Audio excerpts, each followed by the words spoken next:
नमस्कार, मी अजय वर्मा आणि आपण सगळे पाहतात राष्ट्रप्रथम. सध्या पूर्ण भारतात देशात काही दिवसापासून लोकसभेचा चुनावचा माहोल होता. त्या माहोलात पूर्ण देशभरातले लोक झुमलेले आणि त्यांनी कसं बघण्यासारखं होतं का कुठली सरकार परत एकदा भारतात बनणार.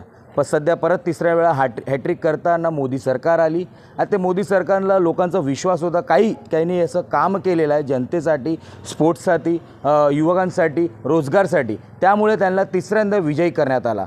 असंच एक दृश्य आपल्या वसई विरार क्षेत्रात, जे महाराष्ट्रातला एक पालघर जिल्हा आहे, त्या जिल्ह्यात एक वसई विरार क्षेत्र आहे. त्या वसई विरारमधून एक राहणार एक डॉक्टर जे आपलं व्यवसाय करतात. चैतन्य नावाचं त्यांचं हॉस्पिटल आहे आणि त्यांनी इकडे राहता एक कामसुद्धा लोकांसाठी केलेलं आहे. लॉकडाऊनमध्ये पण त्यांनी लोकांसाठी चांगले एक काम केलं आहे. काही गोष्टीला कुठे पैसे जास्त होते, काही गोष्टीला कुठे त्यांना ॲडमिट करता येत नव्हता. त्या ठिकाणी चैतन्य हॉस्पिटलने पुढाकार घेऊन त्यांचा सेवा केलेली आहे. आणि तसंच करतासुद्धा त्यांनी स्पोर्ट्समध्ये पण संधी दाखवलेली. आज त्यांनी कॉम्रेड्स या मॅरेथॉन नावाचा कॉम्रेड आहे, जे भारताचे बाहेर देशातनं खेळले जातो. ते डाऊन टू अपर साईडला जातात, ते रनिंग असतो.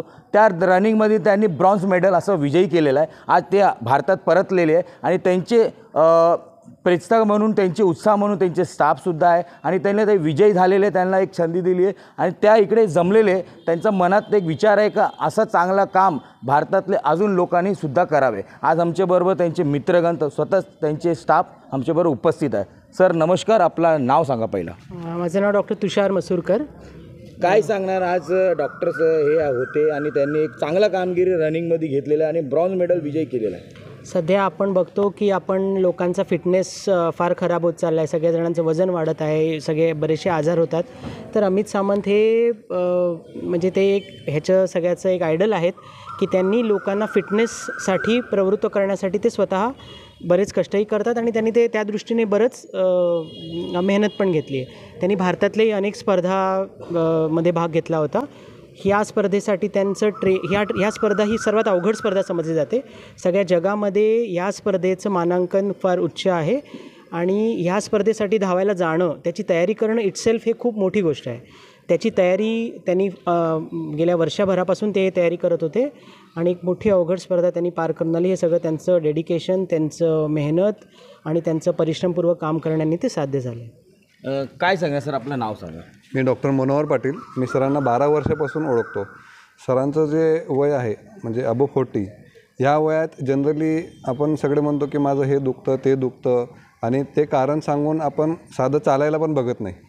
तिथे ह्या डॉक्टरांनी त्यासाठी जे योग्य परिश्रम घ्यायचे असतात ते घेऊन स्वतः बॉडी डेव्हलप करून त्याप्रमाणे 86 किलोमीटर 8.5 तासात अपहिल रन केलं, म्हणजे चढ रन करून दाखवलं.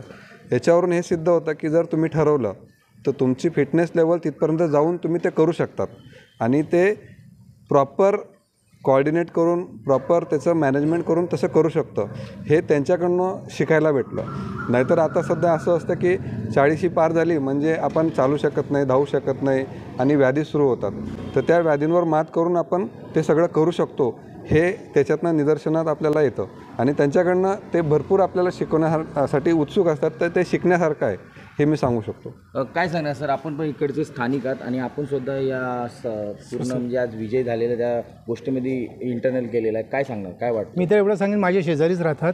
दुसरी गोष्ट, ह्यांच्यामुळे बाकीचे आता यंग जनरेशन तर आहेच, पण त्याच्याबरोबर जे जसं सरांनी सांगितले 40च्या पुढचे, त्यांच्या फिटनेस लेवल बघून उद्यापासून मला पण वाटेल की मी पण यांच्यावर, कारण की हे पाऊस, ऊन, वारा काही असो, हे 4ला उठून 6 वाजेपर्यंत रनिंग करतात. नाही, चांगली गोष्ट आहे. म्हणजे युवांना काहीतरी प्रेरणा करण्यासाठी गोष्ट आहे. युवांना पण, आणि जे 40 नंतर स्वतःला म्हातारे समजतात त्यांनी यांच्याकडे बघून हा बोध घेतला पाहिजे की अजून असं वाटतं आजचा दिवस, कारण की तुमच्या सोसायटीमध्ये राहणारा एवढा मोठा विजय, ब्रॉन्झ मेडल घेऊन आणि परत या क्षेत्रात आलेले, कसं वाटतंय? नाही, साहजिकच आमच्यासाठी एकदम अभिमानास्पद गोष्ट आहे की आम्ही गगनमध्ये राहतो. पण त्यांच्याबद्दल हे फक्त त्यांनी ही स्पर्धा जिंकली म्हणून आहे. ते ऑलरेडी दोघं हजबंड वाईफ आज विरारमध्ये कोविडमध्ये त्यांनी जे काम केलेलं आहे ना, ते मला तरी वाटत नाही की विरार वसईमध्ये दुसऱ्या कोणी केलेलं आहे. त्यामुळे त्यांना वेगळ्या नावाची गरज नाही, पण त्यांच्यामध्ये हा पण एक अष्टपैलूपणा होता, ते आज सिद्ध झालं.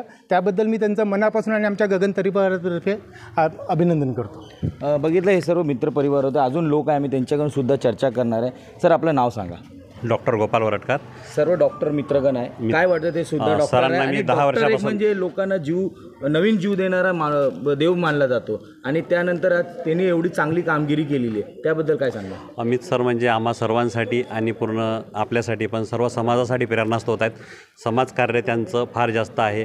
आज त्यांनी साऊथ आफ्रिकेसारख्या दुसऱ्या देशात जाऊन जागतिक दर्जाच्या कॉम्रेड मॅरेथॉनमध्ये जीवदानीच्या डोंगरा एवढे 4 डोंगर आणि त्याच्यापेक्षाही उंच 2 डोंगर असे 6 डोंगर सर म्हणजे 50 किलोमीटर वर आणि नंतर खाली असं 86 किलोमीटर 10 तासाच्या आत कंप्लीट केलेलं आहे. हे आपल्यासाठी आणि आमच्या सर्वांसाठी एक फार मोठी प्रेरणा आहे. सर्वांनी जर परिश्रम घेतले आणि त्याच्यात सातत्य ठेवलं तर हे शक्य होते. हे अमित सरांच्या उदाहरणावरून आपल्याला समजते. आमच्याबरोबर अजून लोक आहेत, त्यांच्याशी आपण चर्चा करणार. मॅडम, काय सांगणार? सर्वात पहिलं आपलं परिचय सांगा आणि कसं वाटतं जे डॉक्टर असताना तुम्ही स्वतः डॉक्टर आहे, क्षेत्रात काम करतात, काय वाटतं ते एवढा मोठा नाव परदेशात विजून येणं आणि परत इंडियामध्ये येऊन तर लोकांना काहीतरी एक मेसेज जातो, त्याबद्दल काय सांगणार? माझं नाव तृप्ती चौधरी. मी चैतन्य हॉस्पिटलमध्ये सिस्टर इंचार्ज म्हणून आहे. पण मी डॉक्टर अमित सामंत सरांना 2000पासून ओळखते. अगोदर जिथे आम्ही एकत्र काम केलं आहे. माणूस म्हणून पाहाल तर खूपच चांगला माणूस आहे. म्हणजे आपण म्हणतो ना की असा माणूस दाखवणे नाही. आणि हे धावणं वगैरे तर त्यांची एकदम हॉबी आहे. म्हणजे त्यांना एक वेळ जेवायला नाही दिलं तरी चालेल, पण धावणं त्यांच्यासाठी खूप महत्त्वाचं. म्हणजे किती आजारी असू दे, ऊन पाऊस काही असू दे, तरी तो आपला दिनक्रम आहे ते कधीच विसरत नाही. आणि ते किती आजारी असले काही असले तरी त्याच नियमाने ते OPDला पण येतात. तुम्ही हेल्पफुल जर म्हणालात मगाशी की कोरोनामध्ये वगैरे, ऑब्व्हियसली कोरोनामध्ये त्यांनी खूप पेशंटला हेल्प केली आहे. खूप पेशंटची बिलं माफ केली आहेत. प्लस त्यांनी वर्किंग स्टाफला 20% एक्स्ट्रा सॅलरी दिली आहे. जे डिपार्टमेंट बंद होतं त्या डिपार्टमेंटच्या स्टाफना पण त्यांनी पेमेंट घरपोच पाठवलेलं आहे ड्रायव्हर थ्रू. हे तर आमच्यासाठी खूपच अभिमानाची गोष्ट आहे. म्हणजे आमचा आनंद तर सगळ्यांचा गगनात मावेनासा आहे. आणि सरांकडनं तर सगळ्यांना प्रेरणा घेण्यासारखं खूपच आहे. खूप नॉलेज देतात ते प्रत्येक गोष्टीत. आणि ह्याच्यामागे त्यांच्या आईची खूप मोठी पुण्याई आहे. त्यांच्या वाईफ ज्या अनामिका सामंत MD डॉक्टर आहेत, त्यांचं पण खूप त्यांना पाठबळ आहे. प्लस त्यांचा स्पंदन ग्रुप म्हणून एक फ्रेंड सर्कल आहे त्यांचं, आणि प्लस माझा चैतन्य स्टाफ ह्यांचं सगळ्यांचं त्यांना पाठबळ आहे सगळं. थँक्यू. बघितलं कसे म्हणजे उत्साह आहे लोक डॉक्टरमध्ये आणि आमच्याबरोबर स्वतः ज्यांनी हे स्पर्धक बुजून आत्ता भारतात परतलेले आहे आणि त्यांचं नाव म्हणजे एक चांगल्यापणाने घेत जातो, कारण की ते एक सामान्य माणूस आहे, डॉक्टरसुद्धा आहे, पण लोकांसाठी एक चांगलं कामं करतात, समाजसेवा जास्त करतात आणि त्यांना आवड आहे धावण्याची. आज त्यांच्याकडनं जाणणार आहे तर कसं वाटलं आणि काय त्यांना कष्ट करायला लागलं तिकडे. सर नमस्कार, आमच्या चॅनलवरती तुमचं स्वागत आहे आणि हे जे पडदा तुम्ही बुजवलेलं आहे त्यासाठी कॉंग्रॅच्युलेशन. Thank you very much. काय सांगणार सर? तुम्ही इकडे आले परत, आज देशात परतले आणि तुम्ही एवढं मोठं नाव जे कॉम्प्रेट्स मॅरेथॉन जे एकदम पूर्ण हार्ड असतो, त्यावर डाऊन टू साईडला तो धावणं असतो, त्या तुम्ही पूर्ण कंप्लीट केलेलं आहे आणि ब्रॉन्झ मेडल तुम्हाला मिळालेलं आहे, त्याबद्दल काय सांगा? ही जगातली अतिशय प्रतिष्ठित आणि खडतर स्पर्धा मानली जाते. 86 किलोमीटर याच्यामध्ये धावायचं असतं. पहिले 50 किलोमीटर चढ असते, नंतर मग वरखाली असं त्याचं स्वरूप असतं. सुदैवाने मी करू शकलो. पण माझ्या मते जर योग्य मेहनत केली, जर योग्य परीने आपल्या प्रकृतीची काळजी घेतली आणि योग्य जर मेहनत करून आपला हे गोल साध्य करणं सगळ्यांसाठी शक्य आहे. त्यामुळे माझं असं आवाहन आहे की सगळ्यांनी मेहनत करावी आणि तुम्ही सगळे हे सहजपणे साध्य करू शकाल. जर मी करू शकलो तर सगळेच करू शकता. ह्याच्यासाठी काय काय डेली बेसिकवरती आपल्याला काय एक्सरसाइज असते आणि काय लोकांना म्हणजे वेगळं काय करता येईल? तुम्ही डॉक्टर आहे ते लोकांना फिटनेससाठी काय तुम्ही सांगणार? फिटनेस कॉम्रेडसाठी आणि फिटनेससाठी 3 गोष्टी अतिशय महत्त्वाच्या आहेत. पहिली गोष्ट म्हणजे डाएट. आपला जो आहार आहे त्याच्यावरती नियंत्रण असणं खूप गरजेचं आहे. आपला आहार चांगला पाहिजे. नंबर 2, थोडंसं आपल्याला जिममध्ये वर्कआउट करणं, थोडंसं बॉडीमध्ये स्ट्रेंथ असणं खूप गरजेचं आहे. त्यासाठी आपण मसल स्ट्रेंथनिंग करतो.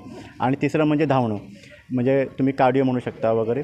तर या तिन्ही गोष्टींचा मिलाफ करून आपण आपलं आरोग्य चांगलं ठेवू शकतो आणि अशा प्रकारच्या मोठ्या स्पर्धांसाठी आपण त्याचा वापर करू शकतो आणि त्याचा उपयोग होऊ शकतो. कारण वसई विरारमध्ये एक आयरन मॅन आहे आणि दुसरं आता तुम्ही झालेले, म्हणजे तुमचं पण नाव आता गाजणार लवकरात लवकर, कारण तुमची पण आवड तीच मिळती जुळती आहे त्यांच्याबरोबर.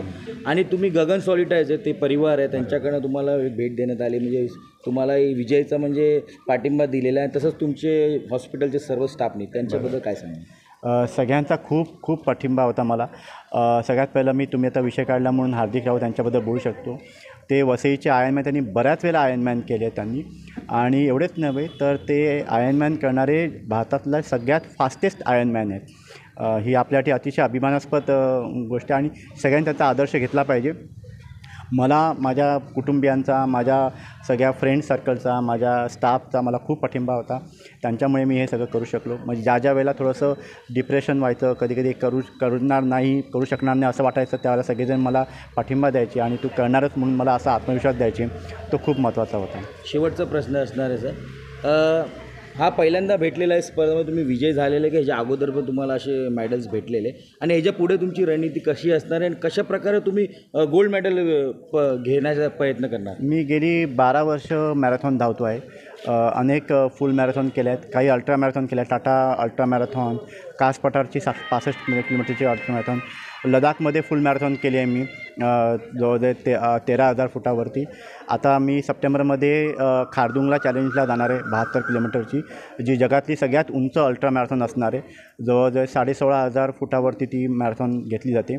आणि नंतर मग डिसेंबरमध्ये 160 किलोमीटरची बॉर्डर रन असते, जी आपल्या लोंगेवाला नावाचं गाव आहे जिथे आपलं प्रसिद्ध लढाई झाली, लोंगेवालाची लढाई. त्यामध्ये जे जवान शहीद झाले, त्या शहीद जवानांच्या साठी आपण हे रन करतो 160 किलोमीटर. हे पुढचं आपलं ध्येय असणार आहे. Thank you sir. धन्यवाद. Thank you very much. बघितलं, हे होते अमित सामंत, जे चैतन्य हॉस्पिटलचे डॉक्टरसुद्धा आणि यांचे ओनर पण आहे, आणि त्यांनी ज्या स्पर्धा भुजवलेली आहे, जे कॉम्रेड्स मॅरेथॉन म्हणून एक चांगला ओळखला जातो, साऊथ आफ्रिकामधून त्यांनी पदक भुजवलेले, ब्रॉन्झ मेडल त्यांनी सुद्धा घेतलेलं आहे. आणि त्यांनी सांगितलं, आणि युवा जे वसई विरारचे युवांना एक प्रेरणा दिली आहे का चांगला फिटनेस ठेवा. काय आत्ताचे युवा काहीतरी वेगळे मार्गाला चालले, दारू व्यसन ह्या सर्व गोष्टीला चालले, पण असे लोकांना तुम्ही बघा आणि चांगला एक उत्तीर्ण मार्ग शोधा, आणि येणारा जो भविष्य असेल तुमचा उज्ज्वल असणार आहे. मी अजय वर्मा, कॅमेरामॅन चंदन चाकूरसोबत, वसई विरार.